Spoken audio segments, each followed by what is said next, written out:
ನಮಸ್ಕಾರ ವೀಕ್ಷಕರೇ, cine journey YouTube ಚಾನಲ್ಗೆ ಸ್ವಾಗತ. ವಿಷಯ ಏನಂದರೆ, ಇವಾಗ IPL ನಡೀತಾ ಇದೆ.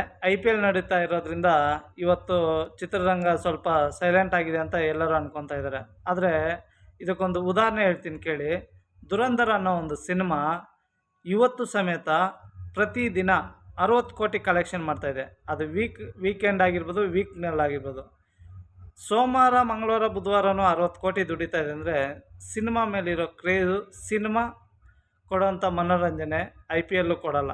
ಏನಕ್ಕೆ ಅಂದರೆ, ಭಾವನೆ ಜೊತೆ ಆಟ ಆಡೋದ್ರಲ್ಲಿ ಸಿನಿಮಾ ಬಿಟ್ಟರೆ ಯಾವುದೂ ಇಲ್ಲ. ಮೊದಲು ನಾವು ತಿಳ್ಕೊಬೇಕಾಗಿರೋದೇನೆಂದರೆ, ನಾವು ಒಳ್ಳೆ ಕತೆ, ಒಳ್ಳೆ ಲೊಕೇಶನಲ್ಲಿ ಒಳ್ಳೆ ಅದ್ಭುತವಾದ ಸೀನುಗಳನ್ನ ಯಾವತ್ತು ನಾವು ಕೊಡ್ತೀವೋ ಜನಕ್ಕೆ, ಅವತ್ತು ಅದ್ಭುತವಾಗೇ ಇರುತ್ತೆ ಸಿನಿಮಾ ಕಲೆಕ್ಷನ್ ಯಾವತ್ತೂ ಡಲ್ ಆಗೋಲ್ಲ. ಏನಕ್ಕೆ ಜನ ಸಿನಿಮಾ ಜೊತೆ ಲಿಂಕ್ ಆಗಿದ್ದಾರೆ. ನಾವು ಸಿನಿಮಾ ಮಾಡಿದೆ ಚೆನ್ನಾಗಿ, ಜನ ಥಿಯೇಟ್ರಿಗೆ ಬಂದಿಲ್ಲ ಅಂದರೆ ಯಾರು ತಾನೇ ಏನು ಹೇಳೋಕ್ಕಾಗುತ್ತೆ. ಕುಂಟು ನೆಪ ಇಟ್ಕೊಂಡು IPL ಇದ್ದರೆ ಕಲೆಕ್ಷನ್ ಬರೋಲ್ಲ, ಎಲೆಕ್ಷನ್ ಇದ್ದರೆ ಕಲೆಕ್ಷನ್ ಬರೋಲ್ಲ ಅನ್ನೋದನ್ನ ಬಿಟ್ಟು ಒಳ್ಳೆ ಅದ್ಭುತವಾದ ಸಿನಿಮಾ ಮಾಡೋಣ, ಚಿತ್ರರಂಗನ ಉಳಿಸ್ಕೊಳ್ಳೋಣ. ನಮ್ಮ ಸ್ಟಾರ್ ಹೀರೋಗಳು ಯಾವತ್ತೂ ಅಷ್ಟೇ ಯಾರಿಗೂ ತಲೆ ತಗ್ಗಲ್ಲ.